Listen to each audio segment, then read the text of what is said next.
Steven Van Zandt's work to show students and teachers that when events and culture and music collide, the soundtrack of our history can tell a different story, with a perspective we would not have been able to take otherwise if it were not for the musical poets across time putting down their words, their rhythm, and their blues to paper. So for me as a teacher, Teach Rock is an opportunity to bring the learning to life, to make connections, foster meaningful relationships through song, and to engage all Connecticut students to think like historians and musicians. With us today in this announcement is our Deputy Commissioner of Innovation and Academics, Desi Nesmith. And I want to take a moment to really thank him for his visionary leadership in reimagining what teaching and learning would look like in our classrooms, and for his unwavering support for this project. So thank you, Deputy Commissioner Nesmith. I'll now turn it over to you, as I know you have a few words to share. Thank you, Irene, and good afternoon, everyone. I'm Deputy Commissioner of Education, Desi Nesmith. From my time as a classroom teacher and now as a parent of 2 kids in elementary school, we know it's important to provide teachers the tools that they need to innovate. And we've also learned in this pandemic, it's especially true right now. That's why as a music fan and as an educator, I'm excited to join Governor Lamont, Rock and Roll Hall of Famer Steven Van Zandt, and my colleagues here at the Department of Education to announce that Connecticut will launch the first statewide partnership with Teach Rock. Presented by Steven's Rock and Roll Forever Foundation, Teach Rock is an innovative curriculum that uses history of popular music and culture in a way that is designed to resonate with students and enrich their learning experience. If we reflect back on our days as students, I think we would all agree that the educators and the learning experiences that we found most engaging and interesting were those that went beyond the textbook. And Teach Rock does that by working with school districts at no cost on the integration of lessons that connect history and music and culture. We can all get behind music regardless of our age, whether we're a student or a teacher, and I'm excited for the potential of this program. And I'm also excited to hear from the man himself today, Mr. Steven Van Zandt. Thank you, Irene. Thank you, Deputy Commissioner Nesmith. How do I introduce the man? He is a musician, a performer, a songwriter, one of the best arrangers out there, a music producer, a music supervisor, TV producer, an actor, director, Broadway producer, TV and film composer, an international DJ. Little Steven's Underground Garage is one of the best programs on Sirius on satellite radio. He is an activist, a member of the Rock and Roll Hall of Fame, a historian, a teacher, and I would also add a mentor. Steven Van Zandt is known as a founding member of Bruce Springsteen's E Street Band and Little Steven and the Disciples of Soul. His songs, whether they're written, arranged, produced, or performed by others, they move your soul, or they challenge you to be a part of that movement for change. His movement to provide all educators with access to high quality instructional materials that bring music, history, and culture together to lift the learning experience of all children at no cost is so appreciated and truly a model for others. Thank you, Steven Van Zandt, for your commitment to teachers and children everywhere. Thank you for your partnership, for your spirit, for your commitment to bringing music history to Connecticut classrooms. It is my honor to welcome you as a partner in learning in Connecticut, Mr. Van Zandt. Thank you. And today I'm mostly my dog's babysitter, as you can see. We'll see if she can be quiet for a minute here. I may have to pick her up again. Thank you, Irene Parisi, for all the great work you've done.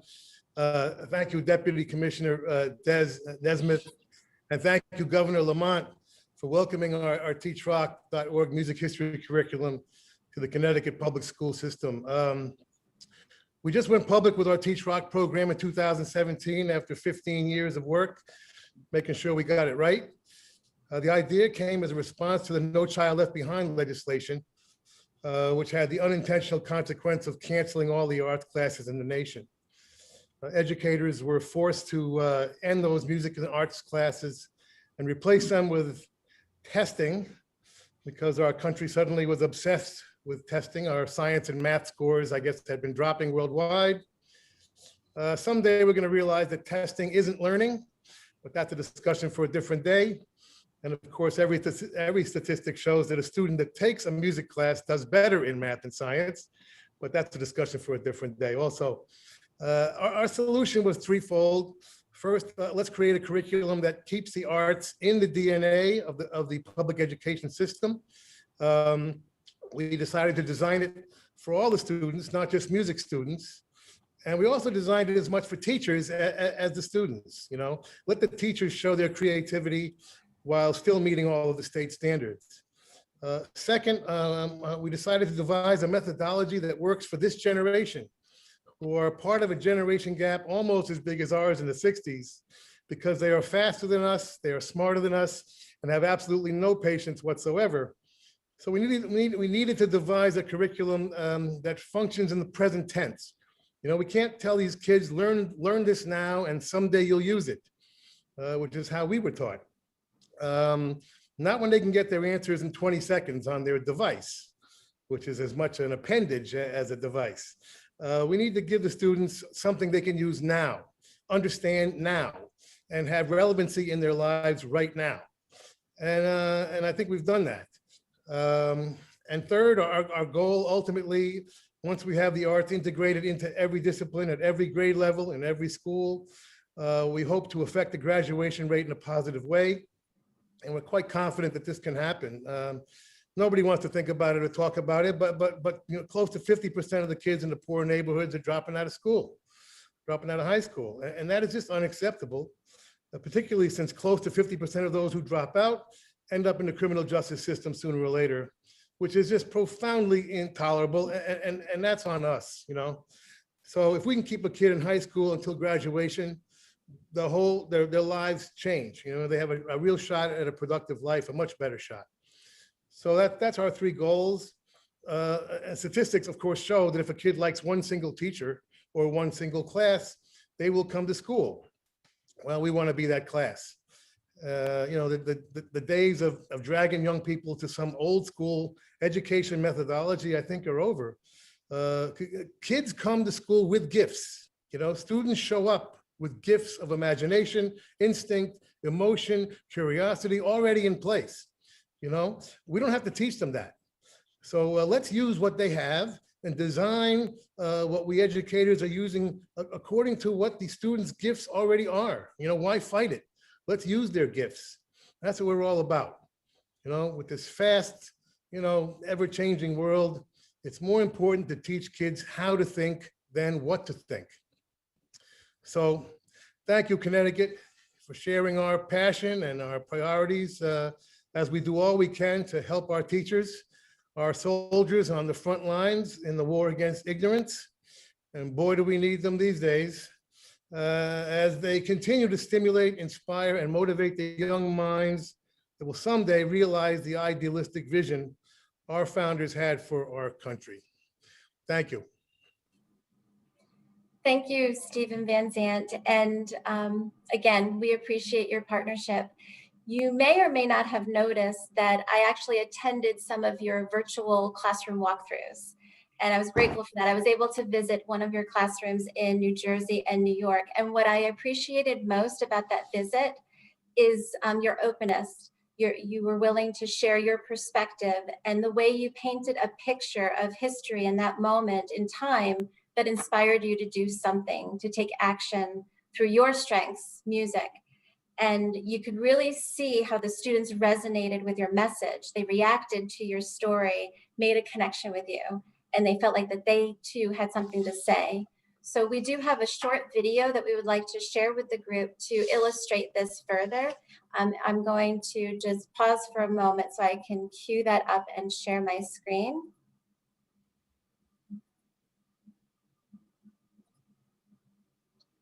And I want to make sure that we are sharing sound, and here we go. There's so many areas, subject that can be taught through music, because music is listening, music is feeling, music is breathing, it's alive. Good morning, everybody.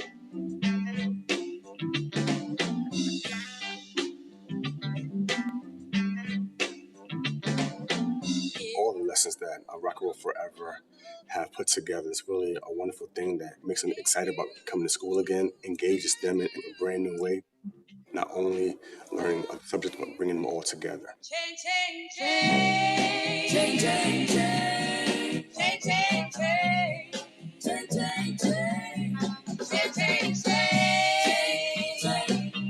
Her roots started in the church. Who can point out Detroit, Michigan on our wonderful map? She's got it. Clap your hands for Tatiana. Does anybody know what this country was like, the United States, between 1940 to 1970? Back then, the black people and white people were separated because of segregation and racism. How many African Americans migrated or moved to Detroit in that time frame? Anyone interested in doing some more math? Music is such a great way to not just teach one area. There's so many areas of subject that can be taught through music. By having music incorporated in language arts, history, math, science, there's so many possibilities that can really increase the students' learning.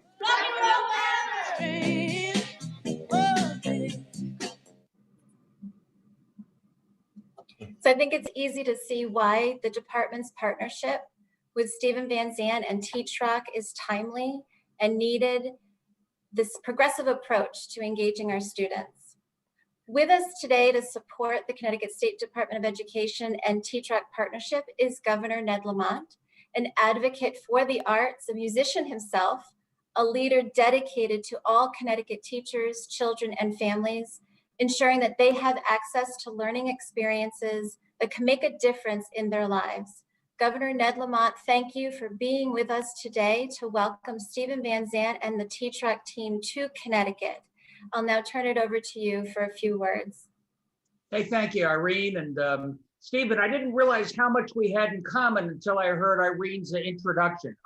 You do a little acting, I do a little acting in this job. You're an activist, I'm an activist.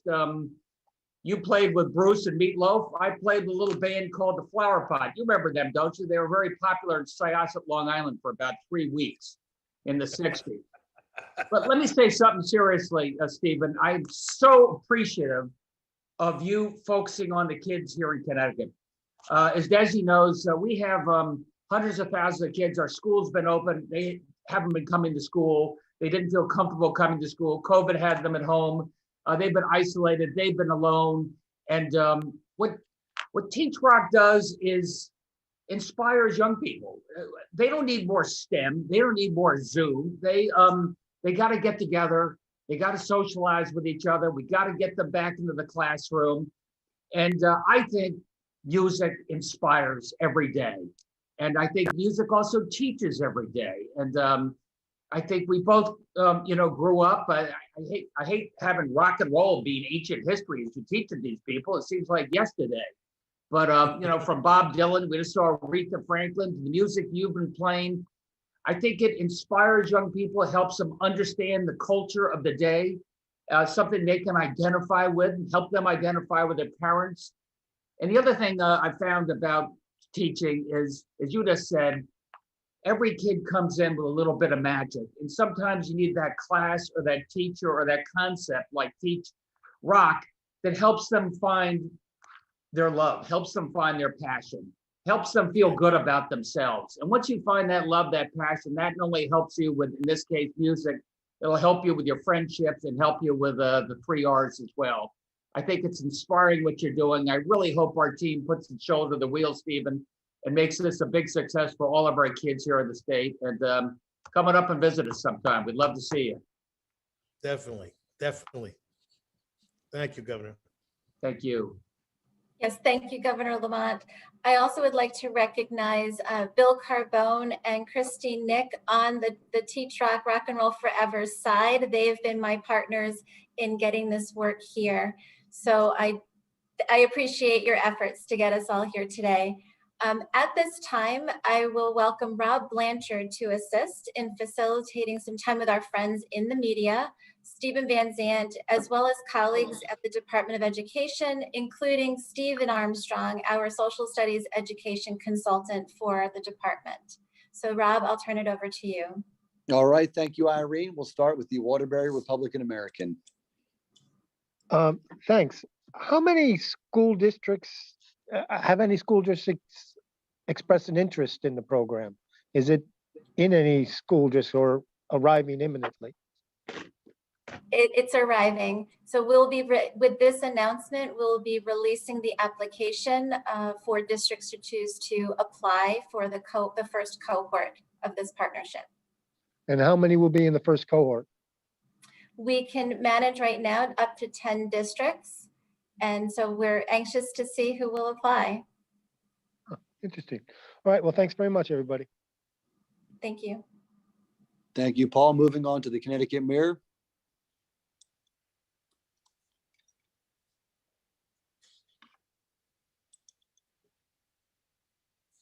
All right, the Hartford Current. Hi, everyone. So I wanted to learn a little bit more about what this could look like on a day-to-day schedule, you know, for a kindergartner versus an 8th grader. How do we see this being incorporated into the classroom?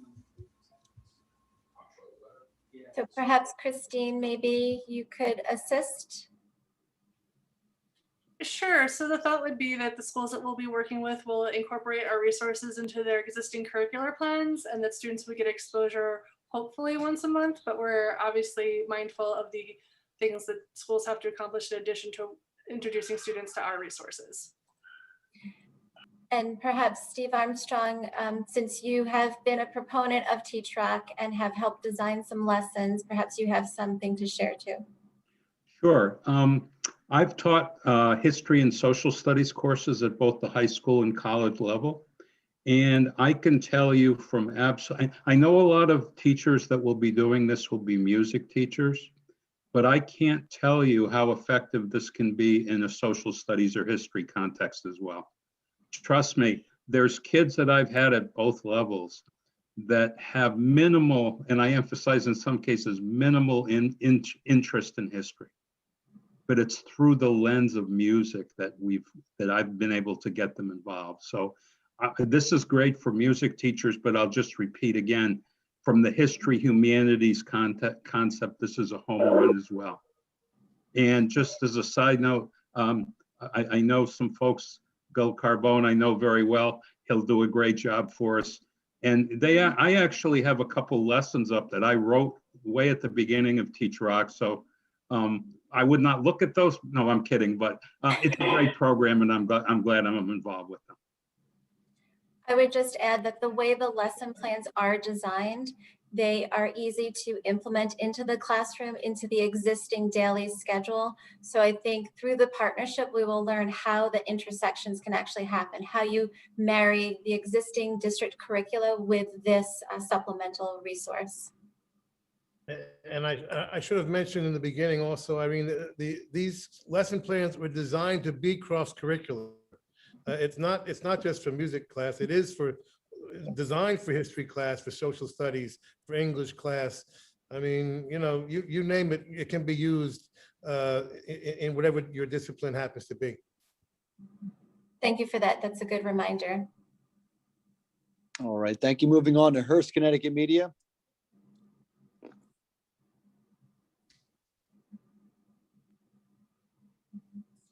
All right, Fox 61.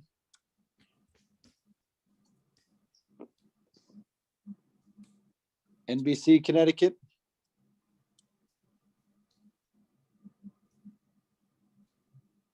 WTNH.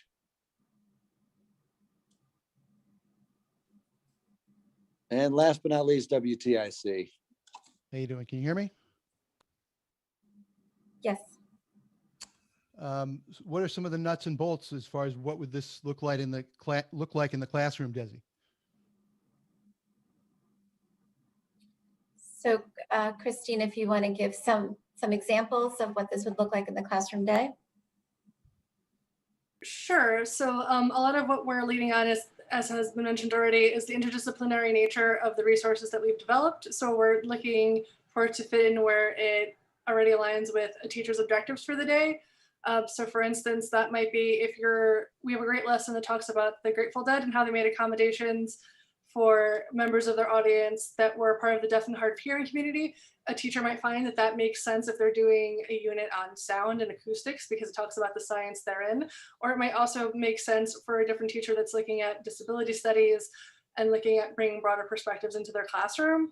Part of the work that we'll be doing in this rollout as part of the partnership is to be working with districts and schools to fit the resources into their curricular plans to make sure that it feels natural with their flow, in addition to providing a cycle of PD over the course of the year. And I would Stevie, also add that I was able to see it integrated into a language arts lesson. So teachers were still elevating like higher order thinking questions, looking at the text, making connections, even creating projects that they presented to Steven Van Zandt. They were so proud to share with him. So there's that performance-based type of task component with these lessons. So it does provide many new opportunities for students to stretch their thinking, engage in higher order thinking and inquiry, and certainly demonstrate their learning in new and different ways. and Stevie, if I can, what's your experience with Connecticut and what makes Connecticut perfect for this program? Well, of course, performed there many times, and it's you know, it's pretty much our one of our local stops. You know, it's kind of our local area, so it feels like home. You know, this is all about how aware of the priorities the governor and education people are. And in this case, you know, you have an extremely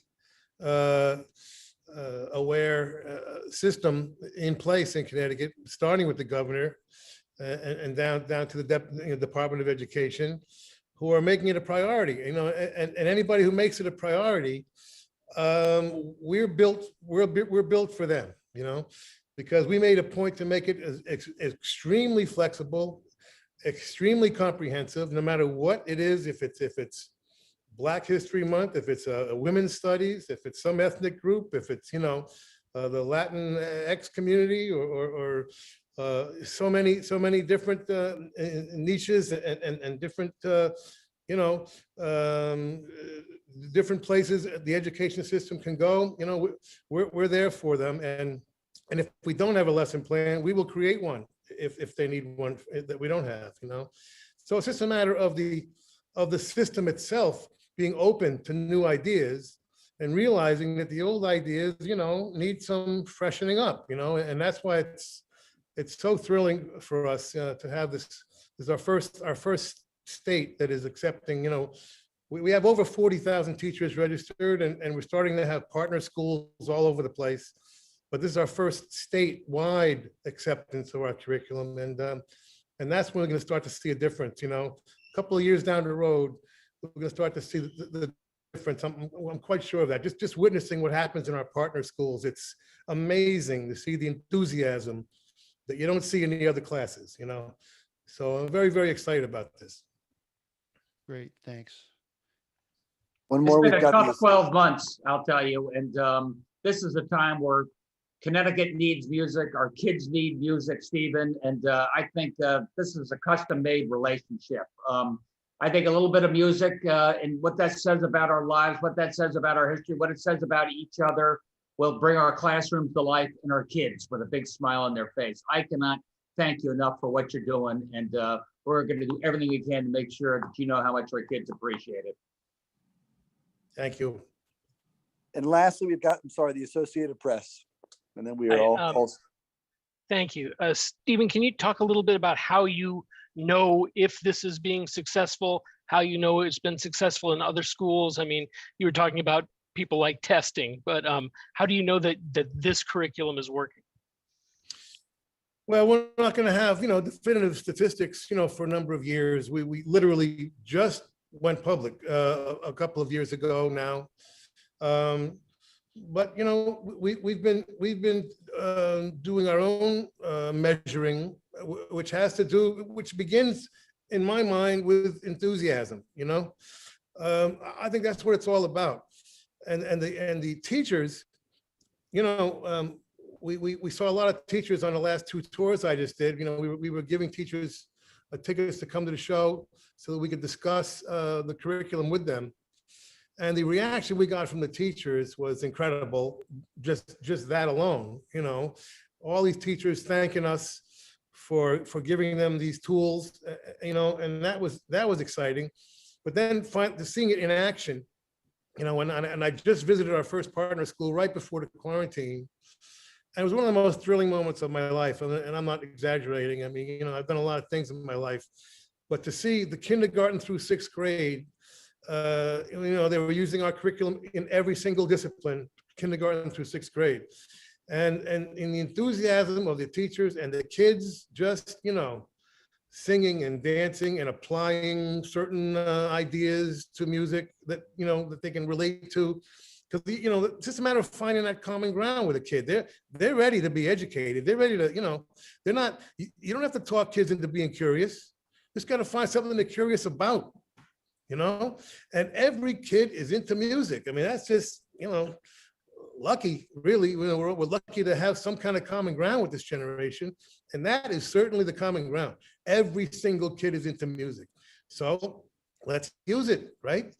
And that's, you know, so I've seen it, and we're not going to have, you know, dropout, you know, or graduation statistics for years, you know, but I'm quite confident about it, because this kind of enthusiasm, when you get that kind of enthusiasm in kindergarten, you know, it'll stay with the kids as long as we have the class, you know, every grade level. As long as we have something similar in every grade level, they're going to stay stimulated. They're going to stay that way. And by the way, that energy is then transferred to the other disciplines, you know, then they're more open to the science and math that maybe, you know, some kids are just not comfortable with that kind of specific way of thinking, you know, that precision way of thinking, you know.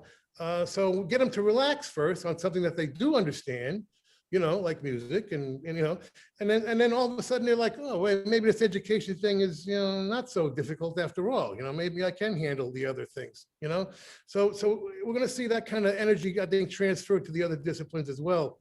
But in the end, I'm quite confident we're going to be affecting the graduation rate eventually. And Governor, if you could just address, you touched on a little bit, but how does this fit in with your whole mission of overcoming the learning loss during the pandemic? Kids have gone through a really tough time. We have a 211 hotline. They've been calling up. You know, we call it quarantine. They've been isolated. So first thing we got to do is get kids smiling again. Get kids back in the classroom. Get kids back with their friends. And as Steven said, there's nothing better than music to make them do that. It just lets out a big sigh of relief.